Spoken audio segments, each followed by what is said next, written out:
We begin this morning with news on the coronavirus vaccine front. AstraZeneca out with results showing that its COVID-19 vaccine is 79% effective with no increased risk of blood clotting. Yahoo Finance's Anjalee Khemlani joins us now with the latest on these results. Anjalee, and I think we've talked a lot about AstraZeneca's vaccine over the last couple of weeks. What does today's news mean for the vaccine in general and for it to be distributed here in the U.S.?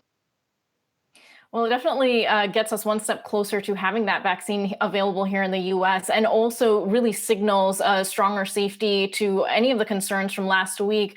We saw that the vaccine was 79% efficacious across the board in its trial that included a couple different countries in North South America. And that was in a pool of 32,000 people. And so as you can see, it lines up a little bit because of the way that it was done. The U.S. breakout is not yet available. So it kind of falls in the same category as Johnson & Johnson and Novavax, which had sort of global data to look at their numbers. But meanwhile, we know that they are looking at filing within the next few weeks for that emergency use authorization, already submitting the data and they already have the previous trials data with the FDA to kind of start that process. But we know that because of the commotion in the last week, especially with all the concerns coming out of Europe since the start of the year, first with issues and concerns about the elderly population, as well as safety concerns that came up last week and were addressed.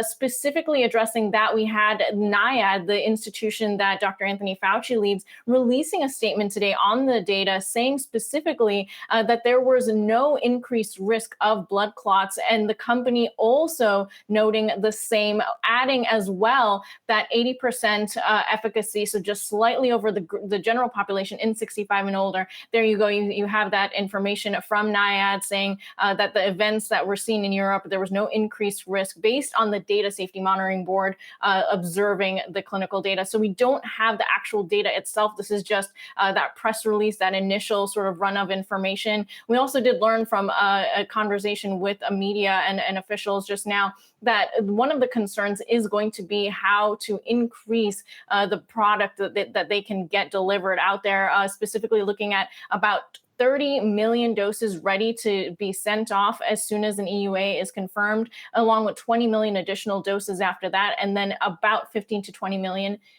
monthly average production after that for the US. And Anjalee, as we look at these various vaccine rollouts and this approval, we're also looking at reopening across the United States. New Jersey Governor Phil Murphy just saying a little while ago he's going to sort of pause the reopening here because of an increased case count. Meanwhile, in Miami, we're all looking at sort of wild footage of spring breakers down there as the mayor there is imposing restrictions. What do we know about how many people are there and what we're seeing in terms of case count there also?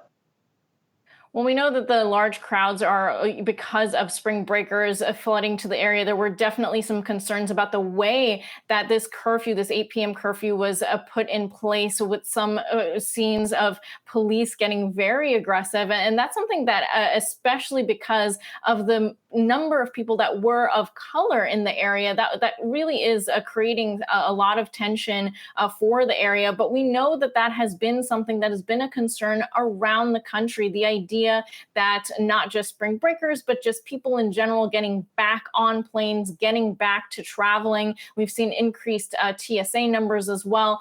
All are concerning as states start to reopen because of increased vaccinations. But experts have been warning that with the variants in play, especially that UK one, B117, which is so highly transmissible, it's really a concern about how quickly this virus can continue to spread. And it's causing a lot of issues for states to be able to control capacity and really put into place, sort of an in-between of reopening the economy as well as staying concerned and staying distant and safe.